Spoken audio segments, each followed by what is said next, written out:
السلام عليكم ومرحبا بكم في قناة عبد المنعم. الاشتراك في القناة وتفعيل الجرس.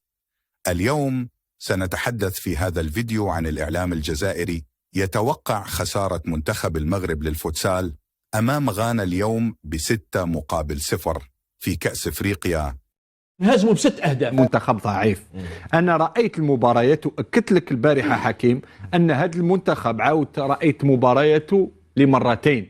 منتخب ضعيف، منتخب اللي كان يعني بالك نقول لك تأهل إلى بروفيتي كما يضل يقول مؤمن، يعني ديزيرور ولا موفي بوزيسيون تاع اللاعبين تاع المنتخبات اللي لعب ضدها. ربحنا، هذه امبورطانت. احسن لاعب حالنا فرقه كامله مع كوتش مع دراري كل نهار كيخدموا باش نوصلونا يا ان شاء الله، والحمد لله دينا اللي بغى كوتش والحمد لله ربحنا.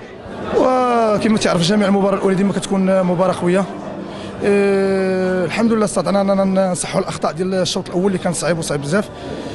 طبقنا التعليمات ديال السي هشام دقيق والحمد لله استطعنا اننا نحققوا الفوز بفضل الدعم ديال الجمهور المغربي اللي جاب بكثافه، وكنتمنوا اننا ان شاء الله نفوزوا المباراه الجايه ونتاهلوا للدور الثاني ان شاء الله. وكما قلتي المباراه الاولى كتكون هي مفتاح التاهل وكتكون هي اصعب مباراه في البطوله. الحمد لله واخا كان السيناريو ديال بدايه المقابله تسجل علينا هدف، ولكن تركنا الموقف والدراري ما هبطوش يديهم، وكذلك التعليمات ديال السي هشام ما بين الشوطين خلاتنا ندخلوا بواحد شراسه واحد العزيمه اكثر واستطعنا نسجلوا 5 اهداف. الحمد لله ربي وفقنا وفزنا في المقابله الاولى.